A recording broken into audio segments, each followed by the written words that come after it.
I spent my life afraid to speak, but I refused to let my daughter down. I've had a stutter since I was 8, after my father and I got into a car accident. He was driving us home from my dance recital, teasing me about how I kept tripping over my own feet. I remember laughing. I remember how safe I felt. And then, I remember the sound of a car horn. The world turned upside down and glass shattered onto my face. When everything went still, I realized we had flipped into a ditch. I screamed out for my dad, but he wasn't moving. I tried to call for help, but when I tried to speak, my throat closed up. I don't know how long I sat there, helpless and frozen, before someone finally found us. By the time help arrived, it was too late. From that night on, my words never came out right again. The stutter stayed with me, a constant reminder that when it mattered most, I couldn't speak. I blamed myself for his death. Growing up, I learned how cruel the world could be to people like me. Strangers grew impatient, finishing my sentences like I wasn't even there. Every interaction felt like a battle I had already lost. So, I stayed quiet. I let people talk over me. But somehow, I still found love. Daniel never made me feel broken. He waited when I stumbled over my words, never looking away and never rushing me. He loved me exactly as I was, and for the first time I thought maybe I was enough. We got married and had a daughter. For years, I convinced myself that even if I couldn't say everything I wanted to, she would know how much I cared. But kids can be cruel. By middle school, she had started making excuses for why Daniel should be the one to go to her school events instead of me. I didn't understand at first.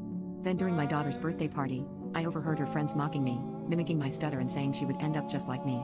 It broke something inside me to know that my daughter was being bullied because of me. So I stepped back and let Daniel be the voice of our family. I told myself it didn't matter, as long as she was happy. Eventually she grew up and understood.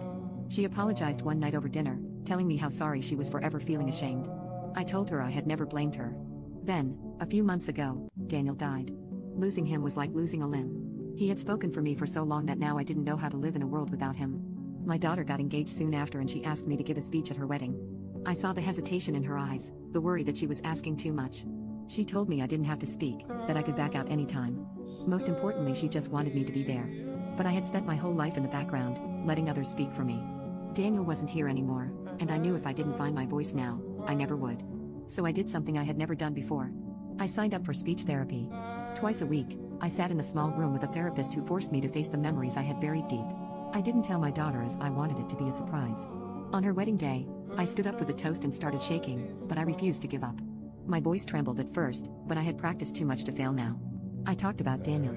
About how proud he would be of our daughter and how much we both loved her. There were barely any stutters. When I finished, she ran up sobbing and hugged me. She thanked me over and over again and asked how I did it. I told her I wanted her wedding day to be perfect.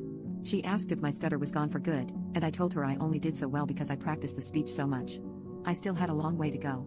Then she said something that warmed my heart. She said Dad would be so proud of you. I told her no, sweetheart. He'd be proud of us.